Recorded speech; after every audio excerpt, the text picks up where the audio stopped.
Seeing the future is one of those foundational human curiosities that pop up once in a while. It makes sense. Time is this ephemeral, all-consuming force, and thus, to our control-loving brains, the ability to at least anticipate and prepare for its whims seems pretty attractive. If given the ability to see the future, what would you do? Avoid hardship, chase prosperity, or just overcome your obstacles?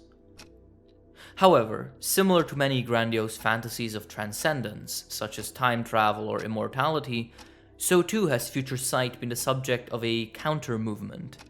Texts that, instead of thinking about how great of an ability it would be to have, instead focus on the very likely and often horrifying repercussions that come with ascending beyond the temporal limits of human existence. Anyway, kids' cartoon My Hero Academia also includes such a countertext in the form of Sir Nighteye, All Might's former sidekick and contender for worst hairstyle in the series. As you certainly know, the man has the ability to, once per day, see the future of someone he touches. So far, so good. However, there are a few twists to him and his ability, which is why I was quite excited when my dear patron Paradscha requested him as a video topic. So, starting out, let's first get a grasp on Sir Nighteye as a character. An intense and intelligent man, Nighteye worked with All Might for many years, his serious demeanor being contrasted by the fact that he has wholeheartedly embraced and embodied All Might's virtues of humor and laughter in the face of adversity. His caring nature eventually led him to part ways with All Might, as the latter became increasingly self-destructive and haphazard in his pursuit for justice. Without losing respect for All Might per se, he nonetheless opposed him in his decision to make Deku the successor, instead training Mirio to become the actual successor in a bid for All Might to change his mind. But all of that isn't really what makes him interesting. No, what really gives this lanky Nov lookalike his depth is his quirk and how he feels about it. His ability, Foresight, allows him to see the future of someone he touches once per day. He sees that future from a third-person perspective, and he gets to choose how far to look. This would really not be all that special if it weren't for a tiny detail. Those predictions are always 100% accurate according to Nighteye's understanding of the quirk. In fact, according to him, even when he has specifically tried to stop the foreseen future from happening, the future just wriggled around his actions to make his premonition come true anyway. This tiny little footnote transforms this power from mildly cool to utterly terrifying, because it now opens up the question of determinism. Determinism is a view of philosophy that assumes that all events are determined completely by previously existing causes, that situation A will always, without fail, lead to situation B, no matter what humans try to do to stop it. This, of course, runs counter to our generally accepted idea of free will. Because how can our actions be the result of our own free will, and how can we pretend those actions have any actual individualistic influences if everything is predetermined anyway? And if this wasn't terrifying enough, Nighteye has a suspicion regarding his quirk. He doesn't know if the future is actually set before he sees it, or if him seeing it is actually what sets the future in stone. He essentially ascribes a Schrödingerian quality to his quirk. You've undoubtedly heard of Schrödinger's cat. You put a cat into a box alongside something that could kill it, like a radioactive rock. Until you open that box, the cat is both alive and dead, because according to quantic uncertainty, undisclosed possibilities all exist at the same time. That is, until you look. By opening the box, you turn uncertainty into certainty and collapse the equal possibilities into a single reality. Nighteye fears that his quirk works in a similar way. Naturally, the future is uncertain and full of possibilities, as it is by nature unobserved. However, by using his foresight, Nighteye peers into the forbidden void and thus compresses the endless possibilities of tomorrow into a single, inevitable future. And if that future happens to be grim or bad, then Nighteye would be responsible for that. It is this thought that gnaws at Night-Eye's mind constantly and causes him to be extremely prudent with the use of his quirk. Even his hero name kind of sounds cynical under this lens. Sir Nighteye, the nobleman whose eyes gaze into the abyssal night of humanity's fate, or perhaps even seals it.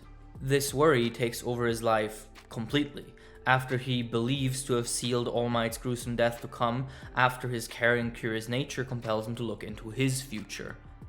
The burden of having very possibly caused his best friend's death further embitters him, especially towards his quirk.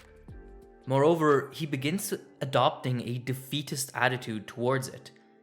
Anything he has seen can absolutely not be changed, so he'd rather just not see anything instead of trying to change it. There just is no hope for the future he envisions.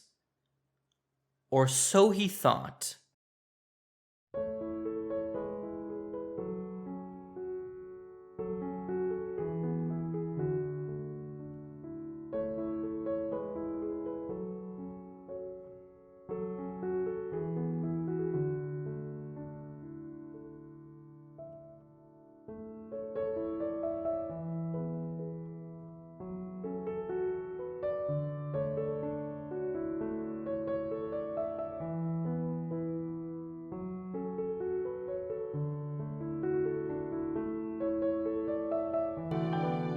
Shortly before his death, Nighteye is shown an anomaly. Deku and Eri defy the premonition and defeat Chisaki, despite Night-Eye's quirk having seen otherwise. This opens loads of new possibilities regarding it. Was this possible because of Eri's time-fucking ability, like the wiki claims, without source? Or was the future always changeable, and it was Night-Eye's own fear of the future that prevented him from effectively changing his premonitions? This ambiguity turns Night-Eye's life into a sort of hopeful tragedy. His fear of his own power and his uncertainty paralyzed him, leading him to live in the shadow of the future he might see. It wasn't his quirk that was setting the future in stone, it was his belief that it was already decided. And while this realization comes too late for him, he still smiles on his way out because it frees him, and in a way us, from a worldview where our actions can never truly translate into an actual free will, as the brunt of determinism is lifted and our actions become our own in the face of the uncertain but possible future. I really like this aspect of him because not only does it play with the idea of our actions and our inactions defining us, but also with quirks as a power system. Quirks lack one of the defining features of many power systems in fiction. Usually, people with certain powers tend to instinctively know how they work and are also most of the time correct about their general mechanics. Not so with quirks. You can go 40 years of your life completely misunderstanding your own power at a fundamental level, and I think Nighteye is one of the coolest ways this quality was used. Because in a narrative about making the future certain, adding in all these layers of uncertainty really hammers home how lost we humans are in the world, and how our attempts at trying to uncover truths beyond our understanding is sometimes the wrong way to approach this issue. In a way, we don't really even need certainty, we just need hope, a belief in a brighter future. Thank you all for watching as always, and of course, a big thank you to our patrons, including Archagent Everlasting, Daniel Garcia, Emerald, Fiction Ape, Ignis, Paradscha, Cini, Victor Perez, Cesar Londono, Trader, and Mr. Meander. Thank you again for all your support, and I love all of you. See you around. Bye bye.